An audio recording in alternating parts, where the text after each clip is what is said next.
Hi everyone, this is Ms. Cahill, and this video is going to review the process piece writing rubric from the district that will be used to grade this assignment.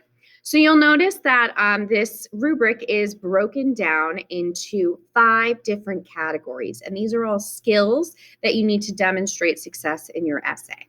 Okay, and then you'll notice that your success is determined by the rows. So 5 would be outstanding success, all the way down to 0, which is lack of success. So let's talk about each one of these categories so that you understand what's expected of you. Beginning with purpose and focus, it says develops an insightful and purposeful focus that is clearly stated and maintained throughout the essay. So really all that means is that you have a strong thesis statement and you maintain your focus on that thesis statement. And that's what you need to do in order to get a 5 in that category.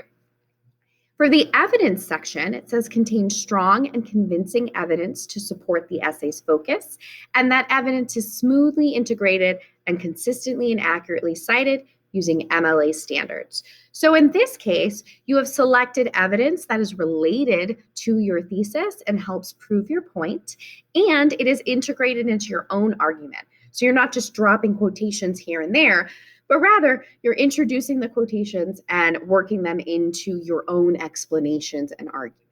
Okay. Notice too, in order to get a 5, you must accurately cite your quotations using MLA standards. So in this case, in an English class, MLA standards means that you are citing by page number and author. And I will give you some examples of that as we work through in class, so you have a better idea of what that looks like. Moving on to language and explanation. In this category, it says explanations are strong and convincing, clearly tying evidence to the essay's focus, and sophisticated and well-chosen vocabulary creates a stylized sense of voice.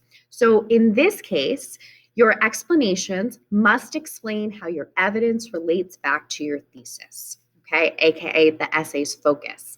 And the way that you're explaining yourself should demonstrate that you know how to write well for the task at hand. And that's what that sophisticated, well-chosen vocabulary means. Moving on to organization now, employs a logical organizational plan that works to create a unified whole and moves smoothly between ideas with artful transitions. So in this case, you have an essay that is well organized by having an introduction, body paragraphs that are focused on a very specific topic, and a conclusion that wraps it up. And that's your logical organizational plan. Not only that, but your essay transitions between ideas well. So you're using phrases to tie your ideas together so that everything feels like it flows well from one idea to the next.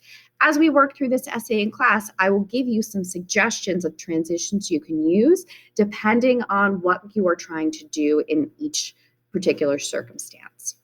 And then finally, we move on to conventions here.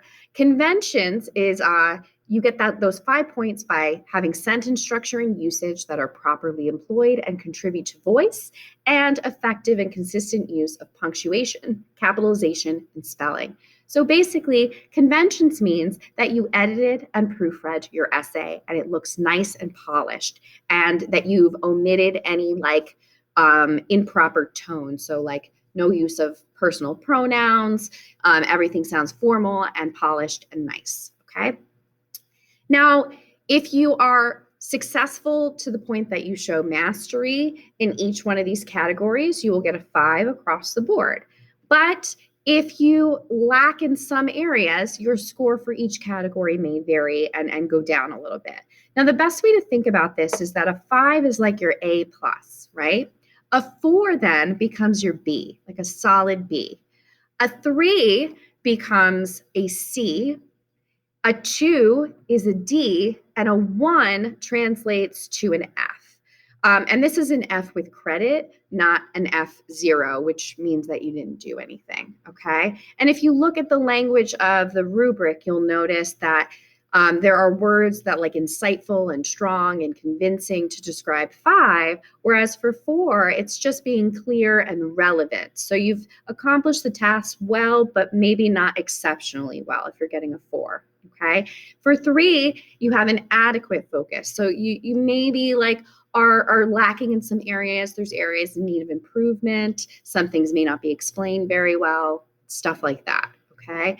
And I'm not going to go over what happens in a 2 and a 1 because none of you are going to be scoring in that category because you're going to put more effort in than that. So you can look at that at your leisure, but I don't even want to talk about it because you're going to do better than that. Okay.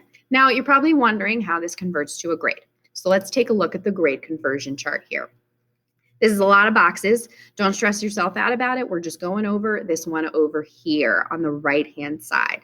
This is going to take a raw score, and that means the score that you earned on the rubric, okay? And then translate that into a percentage that then goes onto PowerSchool when your assignment gets graded.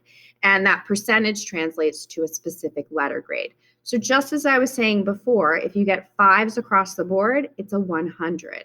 If you get 4s across the board, it's a B+. If you get 3s across all 5 categories, it is a C. If you get 2s across all categories, it's a D, and then 1s across all categories is an F. Okay, so this translates to the same kind of skill set that we were talking about previously, right?